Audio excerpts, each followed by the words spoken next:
Okay, looks like we're live.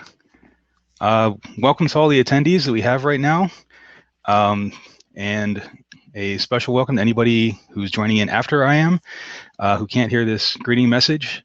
It's a chilly, gray, rainy day in Worcester, Massachusetts, and I'm Bradley Marberger. I'm really happy to have you here with me for the inaugural Botwiki and Botwiki Foundation workshop, and this one is titled Botmaking from the Ground Up. So let's dig right into it. Going to start with just a couple slides and a slide deck here, and all right, we're not going to do it that way then. We're just going to go from the window.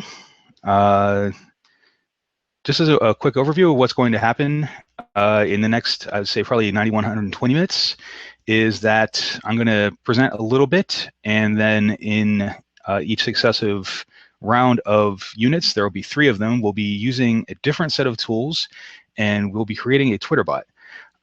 This workshop is set up so that I will be working with you, and you'll actually be doing the same thing I'm doing with your own bot account, with your own inputs for the bot scripts.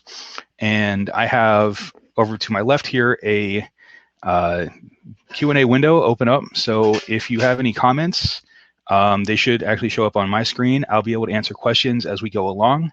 After every unit, there will be general Q&A time, so I'll answer any questions. It'll give anybody a chance, if you're still working on your thing, to make all of the adjustments you need to do before we move on to the next one. And that's about it. So let's get started. First things first, bots are cool. Bots on Twitter are actually a lot of fun to make. They're a cool vehicle for creative expression, and I mean, I personally have a lot of fun doing it. I know a lot of people now through my bot making activities who have also really enjoyed the work that they do. And it's been a really cool thing to go and see what other people have done, to be inspired by them, to make them myself. Graduating from purely textual stuff, from simple stuff, to making like arts and images, and just having like a sort of turbo mode where I can spin up a bot in about 20 minutes if there's something cool or very timely that I want to get going. So I actually think that bots are a thing that I'd like to see more people doing, and that's the nature of the workshop today. The other thing is that bots are tools. In addition to being arty and literate, they're also a instrument for social progress and change. Things like Congress edits, where you actually see where members of the government are editing relevant Wikipedia articles about oftentimes themselves, or bills they're sponsoring, or topics close to them. The one that I think it's called like FFEDC8 or something, where it's essentially just random pull samples from surveillance cameras that exist all around the world. It's creepy, but it is a good reminder that your life is sometimes being recorded even without your knowledge.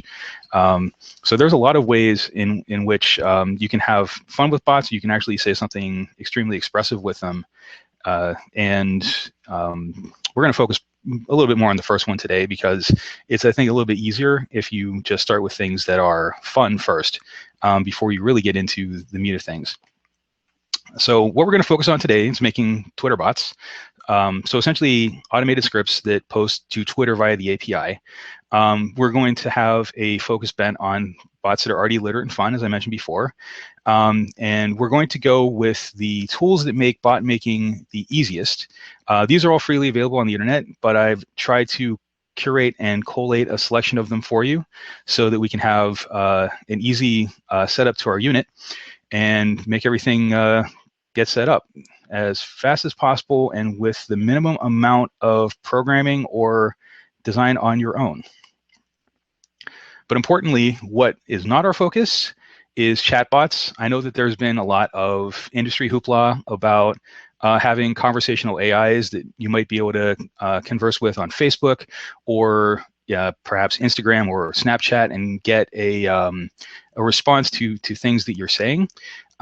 We won't be focusing on user input today. All of the bots that we're making will be timed generation of tweets from an input that doesn't have anything to do with people specifically interacting with our bot. And we won't be focusing on any platform other than Twitter. And I'm just going to explain why that is. Simply put, Twitter has a pretty good public API for posting. Most of the other social media services make posting by a bot a little bit more difficult or perhaps impossible through public stuff. Twitter's like, if you want to tweet through our API, go ahead and do it. And here's how you do it. So in addition to that, because Twitter is public by default, there's a wide potential audience for people to find the content that your bot is making, perhaps to follow it, perhaps to retweet it, or otherwise interact with it. And the fact that you're limited to only 140 characters in a tweet is actually a boon to your creativity, because it gives you a canvas where you have to figure out, what can I actually get that's expressive into this small space? So when I talk about a bot, I really just mean that there's an automated program, and it takes 3 basic steps. It comes up with something to tweet, it tweets it, and repeats later. So it does another set of come up with something to tweet and tweet it after a time interval. Sometimes there are other triggers that a bot might use to decide when to tweet, but we're going to just focus on a clock timer for all of these. It's about the easiest thing to do, and you don't have to worry about filtering from it, because 5 minutes is 5 minutes no matter what. So the tweet and repeat steps, they're really just the domain of the tools that we'll be using today. The spreadsheets, the app script, the cheatbox done quick. Pretty much all they do is decide what to tweet and then use a timed interval to decide when to do it next. But that coming up to something to tweet, it's going to require some creativity on our part. So when we want to come up with something to tweet, we're going to need to use some kind of source. And that's really where the fun of bot making comes in, is deciding what would actually be a cool thing to set up and do tweeting with. Before we move on from here, I just want to point out that when coming up with bot content, there are some ethics that you really should follow. The first set is, of course, a set of bot behaviors that will probably get your bot banned if you do them. So don't use your bot to mention people or follow people unless they're following you and generally are asking to be done. This excludes bots like the Sorting Hat, which you might have heard of. It's a bot that just, if you follow it, it will tell you what house you should be in Harry Potter with a neat little rhyme. But the trigger to actually make the bot talk to you is you first have to be following it. I think you also have to say, please sort me or whatever. And that's sort of following the rules because it's cool if a bot by Twitter author of automation guidelines is talking to other accounts that show some indication that they've explicitly allowed it, but they really shouldn't be talking to other accounts that don't. In sort of the same vein, your bot shouldn't be annoying by putting itself into trending or common hashtags. And that's just because these are primary search vehicles for Twitter. And what you see with a lot of spam bot behavior is that the spam bots actually will put something completely irrelevant on every hashtag that trends and then try to dump you over to some spammy virus-laden site or whatever. So that's generally bad behavior. So there shouldn't really be any reason for your bot to do that, so just don't do it. And of course, posting too often is just really a purely mathematical thing. We won't be doing that. Twitter does have a limit on how many times your bot script can interact with it in a 15-minute period. We won't come close to it. Posting every 10 minutes is totally fine. Even now, I think they've relaxed it, so the posting every minute is fine, which was a consideration way back in the day because there was a bot, Metaphor Minute, that I had sort of transformed into Snow Clone a Minute, but we could only post every 2 minutes.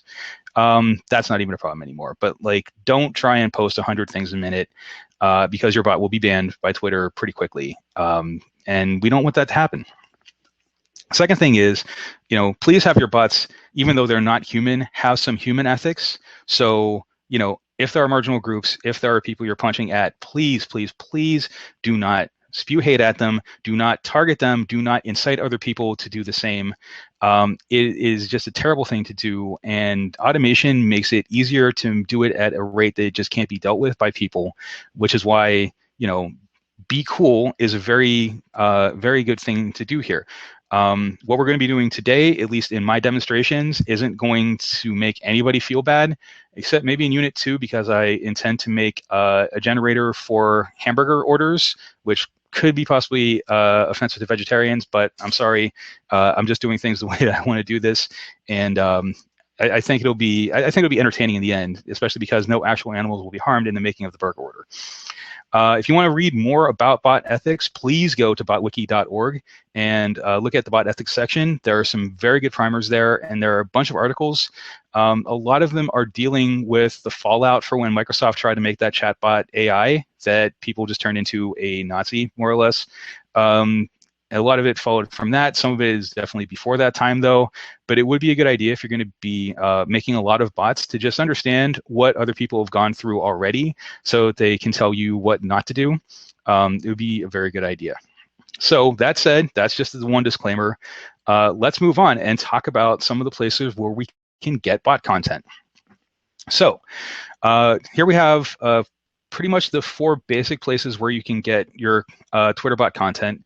One would be like a fixed corpus. If you just have like a list of items that you maybe pull out of a spreadsheet or a text file, that's totally valid bot content to put on Twitter on a regular basis. Another thing would be generative programs that essentially like take from a source or randomize some kind of content and use the output of the sort of like random smush to make a tweet out of the words. Sometimes they can be cool and sometimes they're nonsensical. It really depends a lot on the type of thing you do and the tools you're using. One other way is by searching Twitter for other people or other accounts' tweets and either retweeting them or doing some kind of transform on them to make a different, interesting tweet with them. We'll be seeing some examples of that in in a later unit, and it'll be fun. And of course, querying other resources. You could actually be taking output from other APIs and making it be the content of your tweet. I do this in bots off of GitHub. I do it off of ImageFlip. I do it off of Pastebin even. So there are actually like interesting things out there that you can get from other sources. WikiHow is actually a really popular one with the bot makers that I know because it really gives you sometimes very entertaining tweets whenever you take the steps that you do for doing things out of context. It's cool, and you should definitely look into that in the future if you continue with bot making. But we won't be covering that today. We're going to start with Unit 1. That's making bots from lists of items. So basically, the idea is that this is the simplest Twitter bot you can make.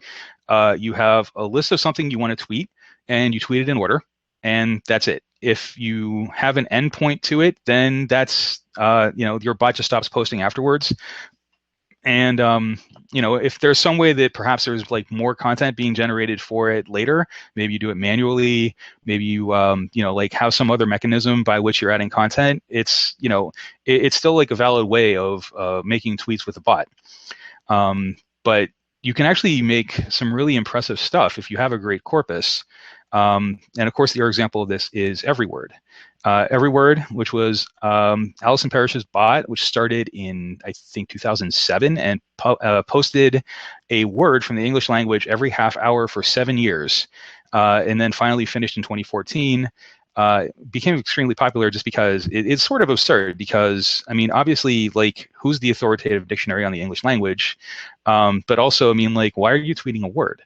Why are you even like tweeting like something that looks like a dictionary? It seems absurd, but it sort of like resonates with the idea of like, bots just doing cool things. Here's a bot that does words.